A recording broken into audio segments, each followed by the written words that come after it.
Evangelho de João, capítulo 6, vamos iniciar a leitura do versículo 32 até o 44. Evangelho de João, capítulo 6, versículo 32 ao 44. Diz assim o texto: Disse-lhe, pois, Jesus: na verdade vos digo que Moisés não vos deu o pão do céu, mas meu Pai vos dá o verdadeiro pão do céu.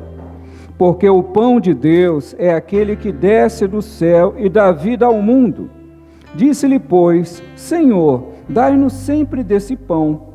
E Jesus lhe disse: Eu sou o pão da vida. Aquele que vem a mim não terá fome, e quem crê em mim nunca terá sede. Mas já vos disse que também vós me vistes, e contudo não credes. Tudo o que o Pai me dá virá a mim, e o que vem a mim, de maneira nenhuma o lançarei fora. Porque eu desci do céu, não para fazer a minha vontade, mas a vontade daquele que me enviou. E a vontade do Pai que me enviou é esta, que nenhum de todos aqueles que me deu se perca, mas que eu ressuscite no último dia. Porquanto a vontade daquele que me enviou é esta, que todo aquele que vê o Filho e crê nele tenha vida eterna, e eu o ressuscitarei no último dia. Murmuravam, pois, dele os judeus, porque dissera: Eu sou o pão que desceu do céu. E diziam: Não é este Jesus, o filho de José, cujo pai e mãe nós conhecemos? Como, pois, diz ele, desci do céu? Respondeu, pois, Jesus e disse-lhes: Não murmureis entre vós. Ninguém pode vir a mim, se o Pai que me enviou não o trouxer, e eu o ressuscitarei no último dia. Amém? Vamos orar mais uma vez? Santíssimo Deus, é crendo, Senhor, na Tua intervenção e crendo na Tua palavra que nós oramos. Oramos, ó Pai, agradecidos por Teu trabalho, por Tua obra santífica e magnífica. Pedimos a Ti, Espírito Santíssimo de Deus, que dirige a cada um de nós e tem dirigido a igreja através dos séculos. Espírito Santo, não nos negue a Tua presença. Vem sobre nós, Espírito poderoso de Deus, e ministra a Tua unção poderosa. Tudo isso para o louvor, para a glória do nome bendito de Jesus. Amém. Nós vamos marcar o verso 39, é o verso-chave dessa preleção. E a vontade do que me enviou é esta, que eu não perca nenhum de todos aqueles que me deu, mas que eu o ressuscite no último dia. E para tanto, amados, nós demos um título para essa preleção, e o título é Fatos Poderosos. E é sobre isso que nós vamos trazer essa noite para os irmãos, para nós meditarmos na palavra do Senhor.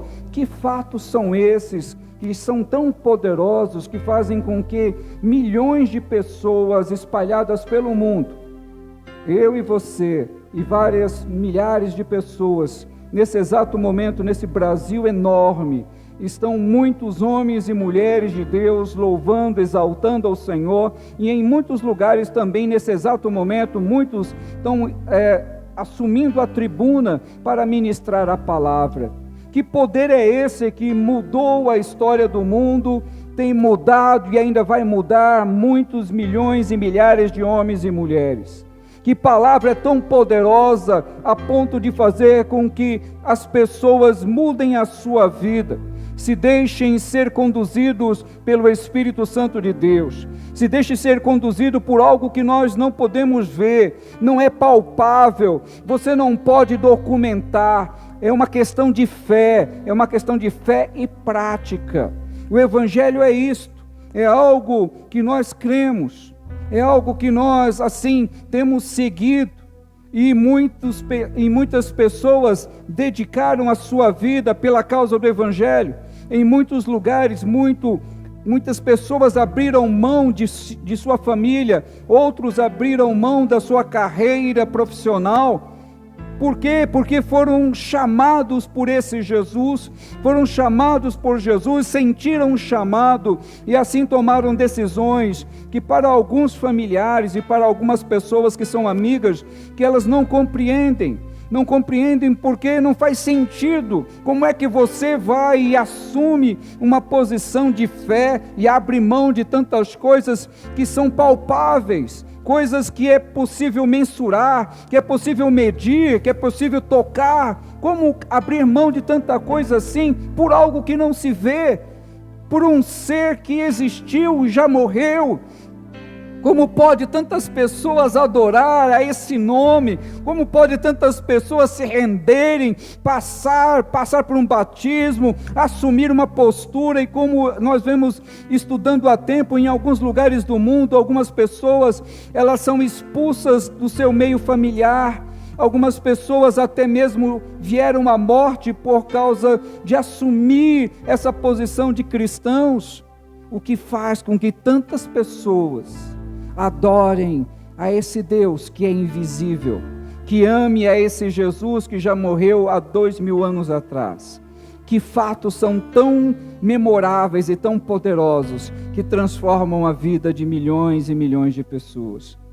Jesus, quando esteve nesse mundo, viveu entre os homens, nasceu de uma família pobre, conviveu com pessoas humildes, morou em uma cidade que não era uma cidade famosa, viveu junto com pessoas que não eram homens letrados, ou seja, homens cultos, não esteve na alta sociedade do seu tempo, era ridicularizado, até mesmo pelos seus parentes mais próximos. Os irmãos de Jesus no início não criam nele.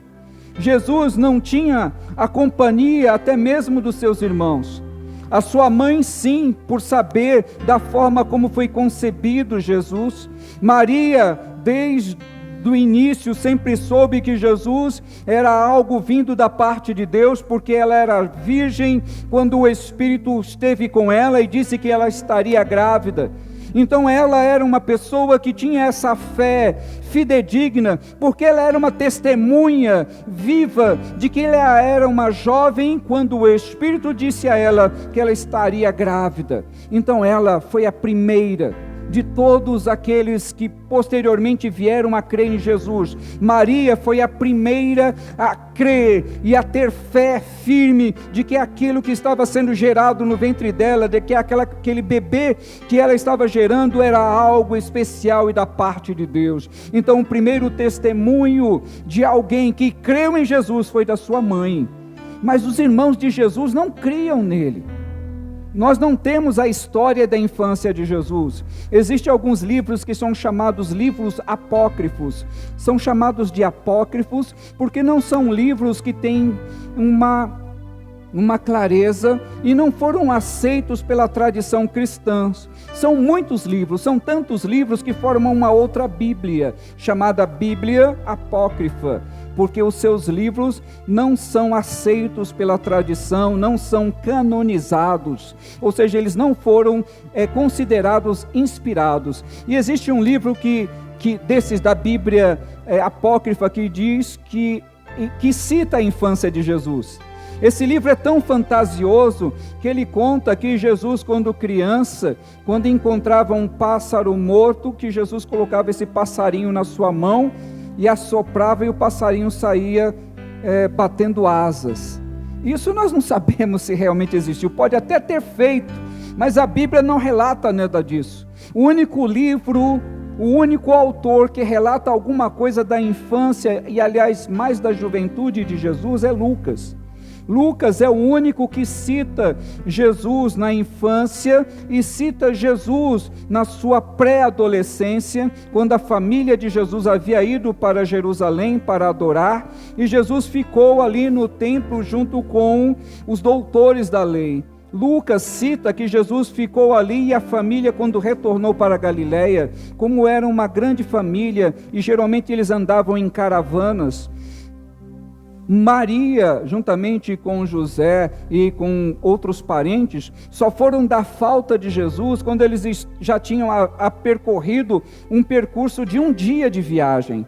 quando eles lembraram que Jesus não estava no meio, porque as crianças, elas andavam, crianças geralmente se misturam com outras crianças, e Maria provavelmente não deu falta de Jesus, porque é bem provável que as crianças estavam com outras pessoas, porque era uma caravana. Então, quando Maria deu falta que Jesus não estava com ela, Lucas diz que eles retornam, e quando retornam, encontram Jesus lá no templo, conversando e discutindo com os doutores, e os doutores interrogando, perguntando, e Jesus respondendo, e aqueles homens boquiabertos com a sabedoria de Jesus. Lucas é o único que cita que Jesus tinha uma sabedoria extraordinária, a ponto de discutir com doutores. Ele foi o único que disse e falou algo a respeito da pré-adolescência de Jesus. Nós não temos mais nenhum documentário que diga alguma coisa a respeito disso. Mas como eu já citei desde o início, Maria cria no seu filho. Tanto cria que Maria foi uma que acompanhou Jesus até mesmo quando ele estava e foi crucificado. Maria também presenciou quando seu filho ressuscitou. Então tudo isso mudou a história. E quando Jesus, depois da ressurreição de Jesus, os irmãos de Jesus creram nele e passaram também a ser adoradores e a seguir Jesus. Então houve uma mudança na vida daquelas pessoas. Muitos tiveram um contato com Jesus, alguns tiveram um contato físico com Jesus, foram curados, foram transformados, cegos passaram a ver, mudos passaram a falar, paralíticos andaram, Jesus andou sobre as águas, Jesus multiplicou o pão, multiplicou o peixe, Jesus fez milagres no meio de milhares de pessoas, tudo isso ele fez. Mas depois da sua morte, Jesus aparece novamente aos seus discípulos. E a Bíblia nos diz, e é um relato que o próprio apóstolo Paulo diz, ele cita que mais de 500 pessoas haviam tido contato com Jesus depois que ele ressuscitou. E muitos, quando ainda Lucas interrogava e procurava fazer as suas pesquisas para escrever o livro, ele teve contato com as pessoas que viram Jesus depois que ressuscitou. Então houve testemunhas oculares. Nós não estamos alicerçados em um fato apenas que diz respeito a um mito, que fala de alguém que foi extremamente maravilhoso, inteligente, eloquente, mas a Bíblia retrata a respeito de Jesus, o ressuscitado, aquele que ele mesmo disse que ele é o pão da vida. Todo aquele que se alimentar dele, todo aquele que comer dele, vai viver por ele, vai sentir a presença dele, não vai ter falta de coisa alguma. É nisso que a igreja, é nisso que o evangelho está alicerçado através dos séculos, alicerçado em uma palavra que ela é viva, não é apenas algo que eu consigo entender, ou eu aceito porque é bom, é porque é mais fácil ser cristão. Não é isso, na realidade é muito difícil ser cristão. Quando nós assumimos essa postura, e porque há tanta rejeição no meio das pessoas, porque tantos não querem um compromisso, porque ser cristão é ser diferente, ser cristão é ter uma atitude e ter uma condição de vida diferenciada, ser cristão é assumir que nós somos pecadores, e se nós deixarmos o pecado dominar, nós seremos entregues à concupiscência, ou seja, aos desejos carnais. O ser cristão é saber, se nós nos entregarmos aos desejos carnais, nós vamos esfriar espiritualmente, nós vamos ficar distantes do Senhor, e a Bíblia é bem clara nisso. A quem mais nós alimentarmos, a quem mais nós dedicarmos, mais forte será. E se nós dedicarmos à carne, se nós nos envolvermos com questões carnais, ou seja, com os desejos do corpo, com os desejos da mente, alimentar a alma, alimentar os desejos da carne, nós vamos esfriar e até morrer espiritualmente. E a Bíblia é bem clara e diz que muitos estão mortos. Quando Paulo, ele cita aos Coríntios, ele disse que muitos já haviam dormido e muitos estavam enfermos espiritualmente porque não discerniam o corpo e o sangue do Senhor. E por isso ele disse: examine-se o homem a si mesmo, e assim coma desse pão e beba desse cálice. Por que nós devemos participar do corpo e do sangue de Cristo? Porque o cristão que não participa do corpo e do sangue de Cristo, ele não é vivo espiritualmente, porque está faltando a vida, e a vida vem do próprio Jesus. Por isso que nesse texto ele fala que ele é o pão da vida. Ele é o alimento, Ele é aquele que nos sustenta, e nós, cristãos espalhados por várias partes do mundo, somos alimentados por esse Jesus Cristo. Ele nos satisfaz. Viver para Cristo é ter uma alegria que o mundo não entende. Por que esses cristãos se reúnem todos os domingos? Por que cantam tanto esse povo? Por que bate palma esse povo? Porque nós somos vivos, porque nós não somos mortos. O mundo jaz no maligno, mas quem está em Cristo é nova criatura. As coisas velhas se passaram, eis que tudo se fez novo. É por isso que nós damos glórias a Deus. É por isso que nós glorificamos a esse Jesus. É por isso que nós trocamos de roupa no domingo, nós nos vestimos com o melhor que nós temos. É por isso que nós adoramos a esse Jesus, porque Ele é vivo, não é uma lenda, não é ficção científica. Ele é vivo e é poderoso, aleluia. Mesmo que milhões de homens e mulheres não acreditem nisto, mesmo que pessoas balancem a cabeça nos achando como tolos, mesmo que as pessoas digam que nós somos pessoas que não têm raciocínio, como é que pode crer? Irmãos, eles não entendem porque eles estão mortos. O mundo não entende porque não interessa para eles Jesus Cristo, porque o mundo quer viver cada vez mais na lama.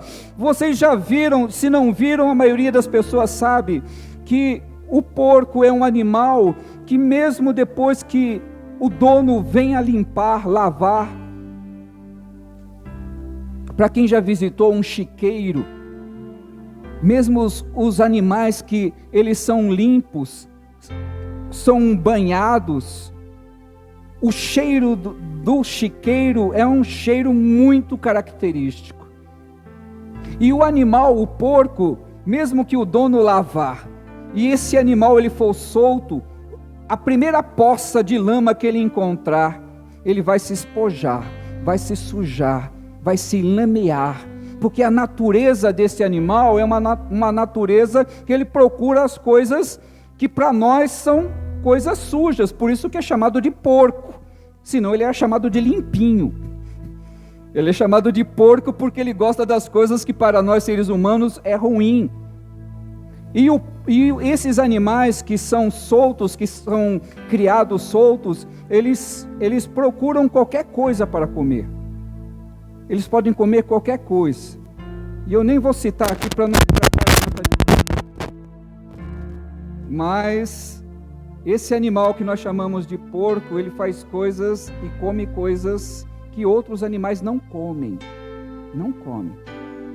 E a Bíblia trata as pessoas que deixam o Evangelho, as pessoas que abandonam a casa de Deus, as pessoas que balançam a cabeça e não querem saber do Evangelho, elas tratam exatamente com esse perfil de um animal que volta a se enlamear, se emporcalhar, trata como um animal, como um cachorro que volta a comer o seu próprio vômito. A Bíblia ela é bem categórica e trata essas coisas de uma forma dura. Por quê? Porque quem é, irmãos, que perfeitamente, qual é o cristão que foi transformado, que conheceu a...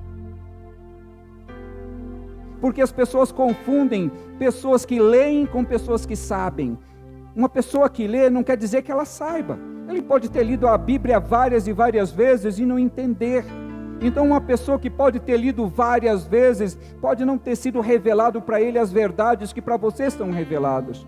Às vezes um cientista pode ler a Bíblia, e a grande maioria das vezes isso vai acontecer, e ele não vai dar crédito, vai achar que isso daqui é pura loucura, porque ele não tem fé para acreditar. Mas uma pessoa simples, uma pessoa do povo, ele ou ela que não saiba ler, ele acredita em Cristo, e por causa disso é resgatado, por causa disso conhece a verdade, que até mesmo os cientistas, homens e mulheres cultos, não vão ser revelados a eles, porque essa palavra é uma palavra revelada, e quem escolhe é o Senhor Jesus.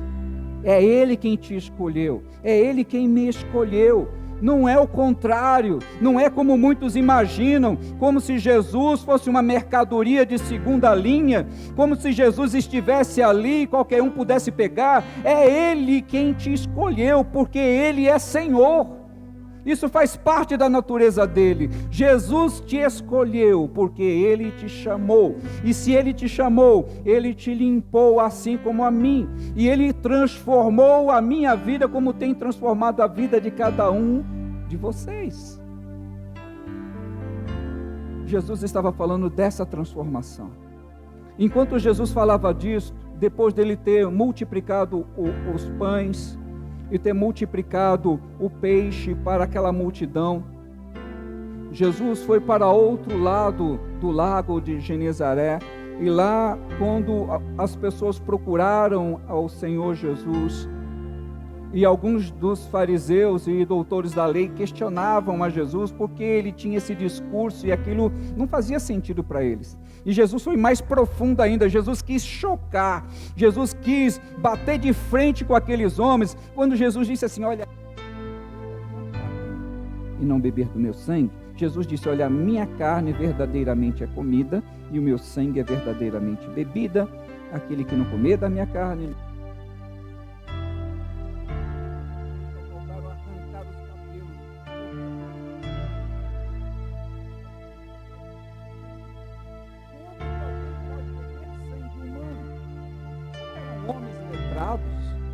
eram homens cultos. Os doutores naquele período eram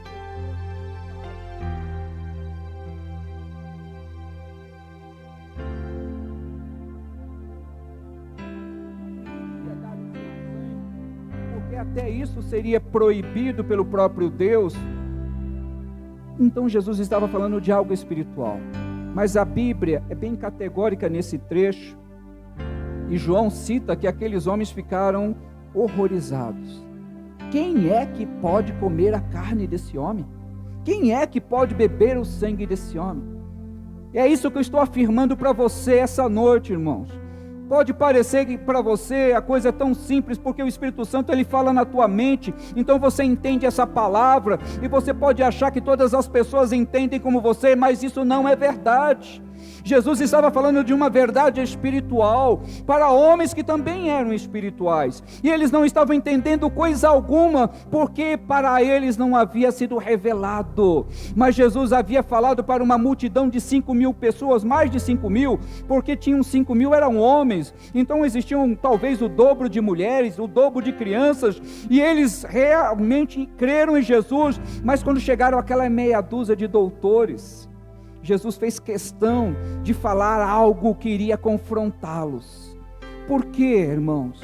Porque aquelas pessoas que se vangloriam da sua sabedoria, existem muitos sábios espalhados na terra, existem muitos críticos do Evangelho, espalhados por um monte de lugar. Essas pessoas são críticas, e como eu citei desde o início, elas olham para nós como pessoas extremamente ignorantes. Mas ignorantes são elas que não conhecem a verdade. Jesus falou com homens inteligentes e sábios, e eles não entenderam, porque os seus olhos e os seus ouvidos não foram abertos. Isto é um grande mistério da parte de Deus. Deus, Ele quis, o apóstolo Paulo escreveu e disse que Deus cegou o entendimento deles. Deus não deixou que eles entendessem. Deus não permitiu que o próprio povo dele entendesse o projeto. Isto é coisa de Deus, e quem é que vai discutir com Deus? Não seriam principalmente os fariseus e doutores os primeiros a entender? Mas não, eles eram o primeiro a contender, eram os primeiros a não gostar do que ouviam, porque eles não estavam procurando entender com o seu coração, mas apenas com a sua mente. Eles não estavam procurando reconhecer a Jesus, mas eles estavam querendo discutir com Jesus. Isso faz toda a diferença. Faz toda a diferença você receber a revelação desse Evangelho. Faz toda a diferença você entender o propósito de Deus para a nossa vida. Que Ele não está e não trouxe isto para nós apenas para essa vida que eu e você temos um período por viver aqui. E eu e você, nós não sabemos quanto tempo o Senhor nos deu de vida. Nós não temos essa revelação e nenhum cientista tem, nenhum sábio desse mundo pode garantir coisa alguma. Ninguém, por mais sábio, poderoso e rico que seja, pode garantir a vida. Ninguém.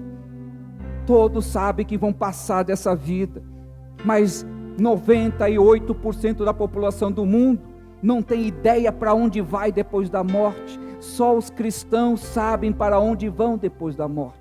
O restante das pessoas, dos sábios, dos entendidos, eles acham que vão morrer e acabar, mas pelo fato deles acharem que vão morrer e acabar, não quer dizer que isso seja real, quer dizer que eles são ignorantes das coisas espirituais, quer dizer que eles são cegos para as coisas espirituais, quer dizer que eles são surdos para as coisas espirituais. É assim que Deus trata a sabedoria do mundo. Ele trata a sabedoria do mundo como escória, como lixo. Para Deus a sabedoria dos homens não vale nada.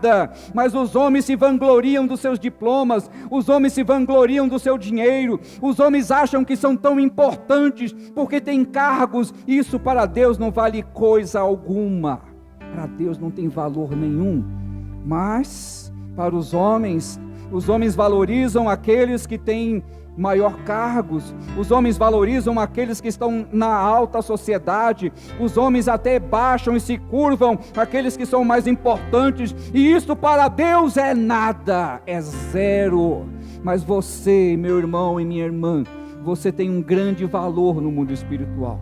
O seu valor é incalculável. Você no mundo espiritual tem um nome, você no mundo espiritual é conhecido. Os anjos sabem do teu nome, os anjos sabem onde você mora. Deus te conhece, está em você. Você é um escolhido, uma escolhida pelo Senhor. Não é escória do mundo. Você é aquilo que é de mais precioso. Você está com o Senhor. E Ele te promete um lugar extraordinário, que os sábios desse mundo não terão, que os entendidos desse mundo não verão, que aqueles que se vangloriam de ter muitas terras não terão, porque para onde eles vão não terão terra nenhuma. Hoje pode ter milhares e milhares de acres de terra, mas quando deixarem essa vida, terão no máximo 7 palmos. E olhe lá, que alguns nem querem ser enterrados, são cremados. E você e eu temos uma expectativa, que assim quando nós deixarmos esse corpo, que é carne, nós estaremos eternamente com o Senhor. Para você que o mundo balança a cabeça e acha que é gentinha, você tem um lugar junto ao trono da glória. Para você que as pessoas se chamam de pequeno, de pequena, de feio, de seja o que for que nos chamam por aí, para Deus você é lindo, você é linda, você é especial, por isso que Ele te chamou. Entenda, irmão e irmã, que esses fatos são extremamente importantes para a vida do cristão. O cristão não deve andar cabisbaixo, se achar inferior.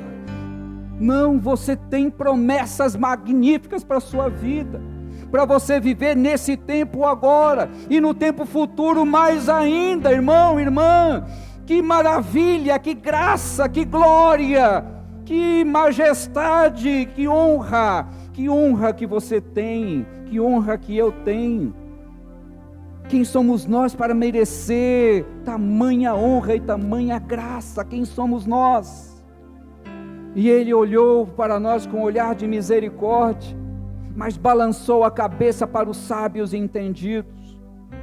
O Senhor não procura os grandes desse mundo, Ele procura os pequenos, para confundir os grandes e sábios. Porque é assim que Deus age. Aquilo que para o mundo tem valor, para Deus não tem valor. Aquilo que para o mundo é inferior, para Deus é valorizado. Aquilo que para o mundo não tem graça, para o Senhor é cheio de graça. Aquilo que o mundo não tem valor e não gosta, o cristão adora. Por quê? Porque nós sabemos o que é bom. Aquele que conhece uma coisa boa, aquele que já provou um alimento bom, irmãos, dificilmente vai querer comer algo ruim, dificilmente vai querer beber algo ruim, porque você aprendeu o que é bom. Mas o mundo não sabe o que é isso. E por causa disso as pessoas não querem estar na igreja, porque acham que os crentes são bitolados, acham que estar na igreja está perdendo tempo. Ah, não, esse negócio de igreja, não vem para a igreja e fica fazendo o quê? Fica sentado no sofá, alimentando o quem e a quê, aprendendo o quê, desenvolvendo o quê? Nada, irmãos. Uma vida infrutífera, que não vai para lugar algum, não sai da inércia. Mas o crente não, o crente caminha, o crente progride, o crente avança, o crente aprende, o crente cresce, o crente é transformado dia após dia, e o mundo se afunda na sua miséria, na sua pobreza, e o cristão ele avança, ele cresce, ele brilha, ele sobe, ele é exaltado, porque o Senhor chama os seus para fazer diferença neste mundo. É para isso que você foi chamado. Você foi chamado para fazer diferença nesse mundo. E o Senhor te chamou e tem dado a você a oportunidade de fazer a diferença. Então seja você santo, seja você santa, tenha você uma vida regrada, uma vida que seja diferente da promiscuidade, uma vida que não seja uma vida dissoluta, que você seja um cristão, uma cristã genuína, que pregue um evangelho de verdade, que tenha uma vida santificada. Não dá para nós vivermos uma vida dupla. Irmãos, o cristão tem que ser verdadeiro em todas as suas ações. Não pense você, se nós vivermos em pecado, o Senhor conhece a minha e a tua vida, Ele sabe do meu pensamento, sabe do teu pensamento, Ele sabe das coisas que você faz às escondidas, Ele conhece. E se nós partirmos hoje, a nossa alma vai para onde? Se nós estivermos em pecado, irmão, sinto informar que não vai ter nada do que eu acabei de falar. Se nós morrermos em pecado, nós não herdaremos a coroa da glória. Se nós morrermos em pecado, nós ficaremos para a condenação eterna, para o fogo eterno, para a miséria eterna. Porque a Bíblia ela é bem clara. Não tem dois caminhos, só existe um único caminho. Não tem porta larga para você que é crente. A porta é estreita. Ou você tem uma vida certa, ou você está no caminho largo. E quem está no caminho largo vai para a perdição. Não tem dois caminhos, é um único caminho. Por isso que a nossa vida só pode ser pautada pela dignidade e pela certeza que estamos crentes 24 horas. E em todos os momentos você tem que estar com as suas vestes lavadas. As suas vestes não podem estar sujas, porque quem estiver sujo não vai entrar. É isso que a Bíblia diz. Na parábola que o Senhor mesmo desferiu a respeito daquele homem que chamou muitas pessoas para uma festa, ele disse ao seu empregado: vá e chame os meus convidados. E cada um dos convidados foi dando uma desculpa que não podia ir. Um porque tinha que medir a sua terra, outro porque havia comprado uma junta de bois, tinha que provar os seus bois. Cada um deu uma desculpa. E o Senhor disse: tudo bem, aqueles que eu chamei não quiseram, então eles vão perder. Agora você vai e chame todos aqueles que você encontrar pelas ruas, pelas valas, pelas vilas, e tragam. Mas tem uma coisa: só vão entrar aqueles que estiverem com vestes brancas. Todos aqueles que não estiverem com vestes não entrarão. Estamos entendidos? Estão entendidos? Não basta você vir para a igreja, não basta você dizer aleluia, não basta você carregar a Bíblia, e isto é apenas fachada. Se a tua vida não estiver com Cristo, se você não andar direito, se você não tiver com a vida segura em Cristo, Não vai adiantar você ficar 20, 30 anos cantando, glorificando. A glória que você dá é glória para Deus, mas isso não te garante coisa alguma.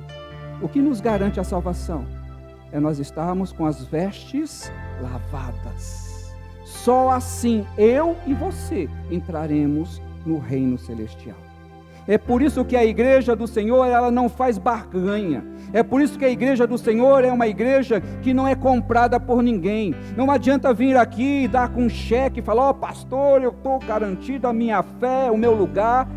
Não, não é assim que funciona. É a tua vida com Cristo que vai garantir a tua entrada no reino celestial.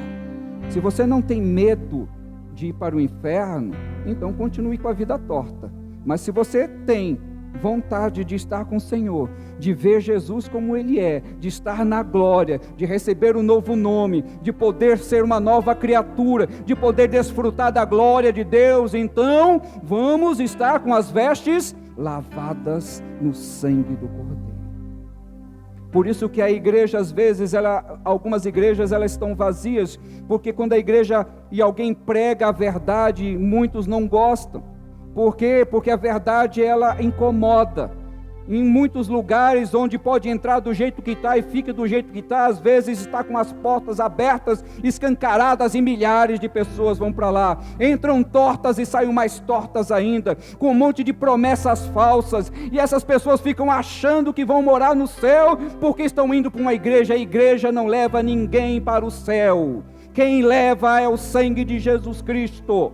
Igreja é apenas um lugar para você se encontrar. Não pense que você congregar te dá garantias nenhuma. O que te dá garantia é quando você sai daqui e você tem uma vida consagrada com o Senhor. É isto que te garante a morada no céu.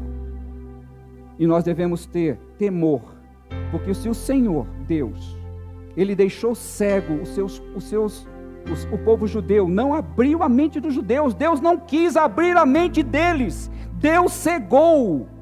Então, quando um crente ele se desvia da presença de Deus, ele se torna cego também. Ele não enxerga que está no caminho errado, está indo para a morte, mas está cego, porque o próprio Deus permite que ele se torne cego. Isto é duro, irmãos, mas é o próprio Deus que permite essa cegueira. E é o mesmo Deus que abre os nossos olhos.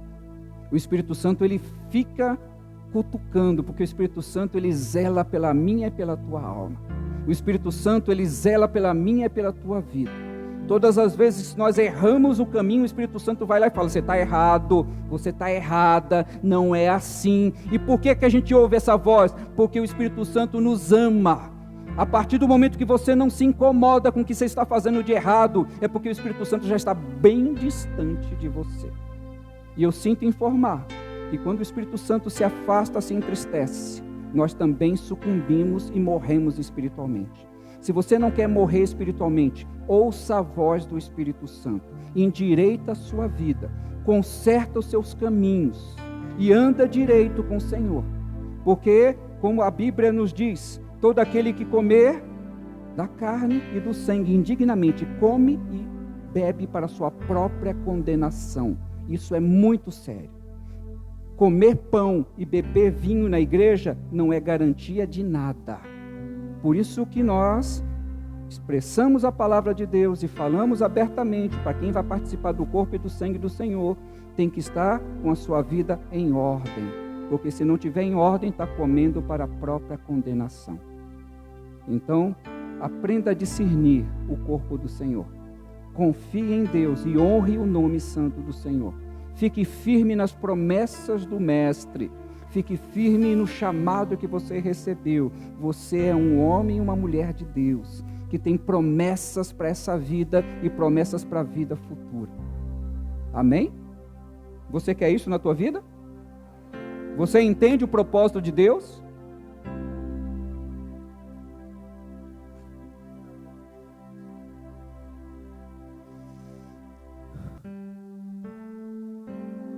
E a vontade do que me enviou é esta: que eu não perca nenhum de todos aqueles que me deu, mas que eu os ressuscite no último dia. A vontade do Senhor é que ninguém se perca. Essa é a vontade dele. Por isso que a palavra existe, é por isso que o evangelho existe, é por isso que a palavra tem que ser dita, falada todos os domingos, todos os dias. Por quê? Porque ele não quer que eu e nem você se perca. Porque quem não ouve a palavra, quem não está na casa do Senhor, o ouvido vai se tornando endurecido, o coração vai se tornando empedrado, e aí não vai ouvir, o coração não vai aquecer. É por isso que precisa ouvir e dar lugar, porque Jesus não quer perder nenhum